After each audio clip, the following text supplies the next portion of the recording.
नमस्कार दोस्तों, स्वागत है आप सभी का पाथफाइंडर पर। इस टेबल को ध्यान से देखिए। ये टेबल बताता है इंडिया के जो सबसे बड़े ट्रेडिंग पार्टनर्स हैं, और अगर आप देखेंगे नंबर 1 पे आता है आसियान की ग्रुपिंग, जिसके साथ हमारा टोटल जो ट्रेड है वो $130 बिलियन से भी ज़्यादा है। और वो इसीलिए बिकॉज हमने आसियान के साथ आज से कई साल पहले एक FTA को साइन किया था। लेकिन इस पूरे डेटा में एक बहुत ही खराब चीज़ है। इवन दो आसियान को हमारे जाने वाले एक्सपोर्ट्स $44 बिलियन के आसपास हैं, लेकिन जो आसियान से सामान हम लोग इंपोर्ट करते हैं ये ऑलमोस्ट उससे 2 गुना $89 बिलियन का है, जिसकी वजह से हमारा जो ट्रेड डेफिसिट है आसियान देशों के साथ वो ऑलमोस्ट $45 बिलियन के आसपास है। बल्कि आप लोग यहाँ पर भी इस चार्ट को देख सकते हैं कि जब से हमने आसियान के साथ अपने FTA को साइन किया है तब से लेकर अब तक हमारा जो टोटल एक्सपोर्ट है आसियान देशों को, उसमें तो केवल 1.7 टाइम्स की बढ़त देखने को मिली है, लेकिन जो ट्रेड डेफिसिट है उसमें दोस्तों 8.7 टाइम्स की बढ़त देखने को मिली है। इसी के चलते इंडिया ने अब आसियान को लेकर एक रेड लाइन ड्रॉ कर दी है, कह दिया है कि हम लोग आपके साथ जो साइन किया हुआ FTA है उसको रिव्यू करना चाहते हैं। हम लोग आसियान देशों में मार्केट एक्सेस चाहते हैं,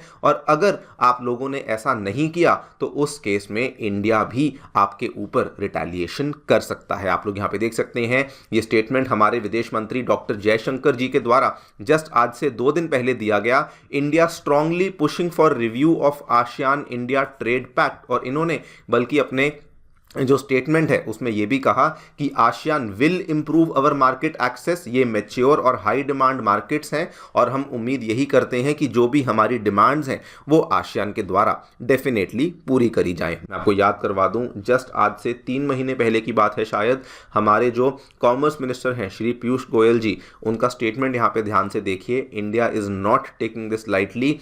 if ASEAN countries give us a fair deal in terms of review तो ठीक है, if they don't we will have to look at non tariff barriers imposed on us, and मुझे भी कुछ रिटेलिएटरी मेजर्स आसियान के खिलाफ यहाँ पर लेने होंगे। बात करेंगे दोस्तों इस पूरी डेवलपमेंट के बारे में, क्या है इंडिया और आसियान के बीच में होने वाला ट्रेड, हमारी हिस्ट्री क्या है, अभी क्या मुद्दे हैं जो कि इंडिया रेज कर रहा है, और क्या हमारी डिमांड्स हैं जो कि इंडिया के द्वारा यहाँ पे मांगी गई हैं। आइए शुरू करते हैं मेरे साथ। मेरा नाम है अनिरुद्ध। यदि आप लोग हमें फॉलो करना चाहते हैं, हमारे लेक्चर्स के अपडेट्स को प्राप्त करना चाहते हैं, तो यहाँ पर दिए गए टेलीग्राम चैनल्स के माध्यम से ऐसा कर सकते हैं। आगे बढ़ने से पहले बताना चाहूँगा कि अनअकैडमी के ऑफलाइन सेंटर्स अब दोस्तों नई दिल्ली के करोलबाग और मुखर्जी नगर, साथ में उत्तर प्रदेश के प्रयागराज और बिहार की राजधानी पटना में आ चुके हैं, जहाँ पर हम लोग आपके लिए GS बैचेस को लॉन्च कर रहे हैं at a very special price of 80,000 rupees, जिसके साथ में आपको हमारे सेंटर्स में CSAT, ऐसे writing classes, current affairs coverage और टेस्ट सीरीज जैसी सेवाएं भी अवेलेबल करवाई जाती हैं। कोई भी डाउट है, कोई भी क्वेरी है, हमारे सेंटर्स को विजिट कर सकते हैं, या फिर नीचे दिए गए इन फ़ोन नंबर्स पर फ़ोन भी कर सकते हैं। फ्री स्टडी मटेरियल पाने के लिए हमारी नई ऐप को डाउनलोड कर सकते हैं, इसका लिंक भी डिस्क्रिप्शन बॉक्स में नीचे दिया गया है। ऑल राइट, सो थोड़ा बैकग्राउंड आपको बता देता हूं। इंडिया और आसियान के बीच में जो FTA को लेके बातचीत है दोस्तों, ये आज से 20-21 साल पहले शुरू हुई थी सन 2003 में। फाइनली अग्रीमेंट साइन हुआ था 2009 में, और जो फ्री ट्रेड अग्रीमेंट है ये इफेक्ट में आना शुरू हुआ था 1 जनवरी 2010 से। एंड फाइनली जो प्रॉपर, जिसको बोलते हैं प्रॉपर, जो ट्रेड होनी शुरू हुई थी वो 2014 में शुरू हुई थी, यानी कि आज से लगभग 10 साल पहले हमने आसियान के इन देशों के साथ व्यापार करना शुरू कर दिया था। जस्ट आपकी GK के लिए बता दूं, आसियान देशों में कुल मिला के हमें 10 कंट्रीज देखने को मिलती हैं, जिसमें एक तो भारत का पड़ोसी देश म्यांमार ही है, और उसके बाद दोस्तों यहाँ पे थाईलैंड हुआ, लाओस हुआ, Vietnam, Cambodia, Malaysia, Singapore, Brunei, Indonesia और फिलीपींस देखने को मिल जाती हैं। और जैसे ही हमने इनके साथ इस अग्रीमेंट को साइन किया, हमारा जो बायलैटरल ट्रेड है जो कि एक टाइम पे बहुत ही कम हुआ करता था, वो बढ़ते बढ़ाते $130 बिलियन को भी क्रॉस कर गया था in the fiscal year 2022-2023। India के एक्सपोर्ट्स भी बढ़े, लेकिन अनफॉर्चुनेटली हमारे जो इंपोर्ट्स थे वो कुछ ज़्यादा ही आसियान देशों से बढ़ गए थे, और इसी के चलते हमारा जो ट्रेड डेफिसिट था, जो कि एक समय केवल $5 बिलियन पे था, वो दोस्तों बढ़ते बढ़ाते ऑलमोस्ट 9 गुना हो गया, 43-44 बिलियन डॉलर के आसपास पहुंच चुका था। आप नंबर्स को और डिटेल में भी देख सकते हैं। 2010-11 के आंकड़े देख लीजिए, हमारे जो यहां पर एक्सपोर्ट्स थे 25 बिलियन के थे, इंपोर्ट्स केवल 30 बिलियन के थे, लेकिन 22-23 में हमारे एक्सपोर्ट्स केवल 44 बिलियन के थे, लेकिन हमारे जो दोस्तों यहां पर इंपोर्ट्स हो रहे थे वो ऑलमोस्ट 87-88 बिलियन को टच कर चुके थे। यानी कि क्लियरली आसियान देशों को इसका बहुत फायदा मिला। उन्होंने इंडिया के बाजार को अपना बाजार बनाया एंड बहुत सारा जो उनका सामान था वो इन्होंने यहां पर आके बेचना शुरू भी कर दिया। अगर मैं इस साल 2023-24 की बात करूं, इसमें भी दोस्तों जो नंबर्स थे वो भी इंडिया के खिलाफ ही आए, क्योंकि जो ट्रेड डेफिसिट था वो अभी भी 36-37 बिलियन डॉलर्स पर चल रहा था। अब लेकिन इंडिया ने इस चीज़ को लेकर बिल्कुल एक लक्ष्मण रेखा खींच दी है कि जी नहीं, अब आसियान के साथ साइन किया हुआ जो अग्रीमेंट है उसको रिव्यू करना ही करना है। ये स्टेटमेंट हमारे विदेश मंत्री डॉक्टर जयशंकर जी के द्वारा दिया गया है। इनके बोल भी देखिए, ये रिसेंटली इवेंट ऑर्गेनाइज किया गया था एसोचैम के द्वारा, जिसमें इन्होंने कहा था कि फिलहाल जो मोदी गवर्नमेंट है वो FTAs को लेकर बहुत कॉशियस है, बिकॉज जो हमारे पुराने एक्सपीरियंसेस रहे हैं और जो पुरानी साइन करी हुई डील्स के जो रिजल्ट्स हैं वो इंडिया के लिए बहुत ज़्यादा फेवरेबल नहीं हो रहे हैं।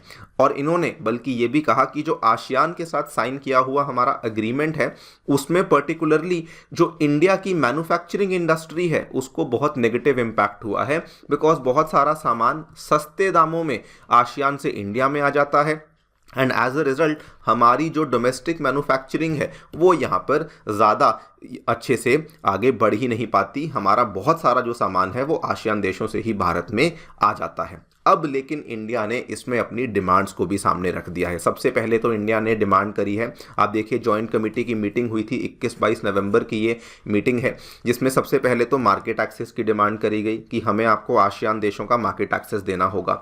दूसरा, इन्होंने कस्टम प्रोसीजर्स और ट्रेड रेमेडीज़ की बात करी है कि जो भी आपके द्वारा लगाए गए कुछ यहाँ पे शुल्क हैं, कुछ यहाँ पे कोटाज हैं, वो आपको हटाने होंगे। इसका उदाहरण आपको दे देता हूँ। इसमें दोस्तों आज से कुछ साल पहले की बात है, ये खबर देखिए, इंडिया के द्वारा इंडोनेशिया को वार्निंग दी गई थी कि इंपोर्ट कोटा रिस्ट्रिक्शंस हटा दो, बिकॉज वहां पर बहुत सारे ऑटोमोबाइल सेक्टर में उन्होंने इंडिया की गाड़ियों को आने की अनुमति दी ही नहीं। ये वाला जो इंसिडेंट है ये कुछ साल पहले हुआ था, इंडिया ने तब भी आग्रह किया था, लेकिन इंडोनेशिया ने हमारी नहीं सुनी थी। एंड लास्टली इंडिया ने रूल्स ऑफ ओरिजिन को लेकर भी बात करी है, जिसमें क्या होता है, बहुत सारा जो चाइना का सामान है वो दोस्तों आसियान देशों में पहुंच जाता है, उसकी वहां पे रीब्रांडिंग होती है और उसके थ्रू वो इंडियन मार्केट में एंट्री कर जाता है। इसमें इंडिया ने बहुत सख्ती बरती है, कहा है कि चाइना का कोई भी सामान आसियान के थ्रू भारत में नहीं आना चाहिए। ये भी हमारी एक डिमांड है जो कि यहाँ पर रखी गई है। साथ में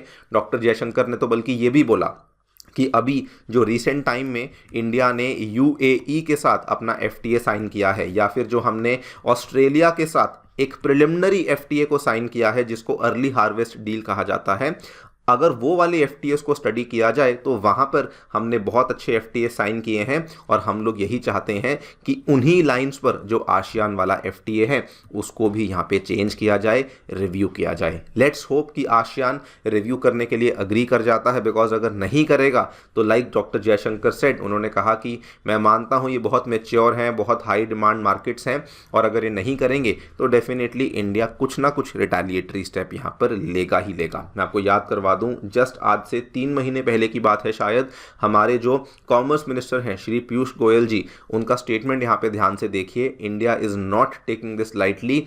If ASEAN countries give us a fair deal in terms of review, तो ठीक है, if they don't, we will have to look at non-tariff barriers imposed on us, and मुझे भी कुछ retaliatory measures आसियान के खिलाफ यहाँ पर लेने होंगे। तो यस, इंडिया इस चीज़ को लेकर काफ़ी सीरियस है। देखते हैं आगे क्या होता है। आप लोग अपनी राय हमें डेफिनेटली बताएं कमेंट सेक्शन में।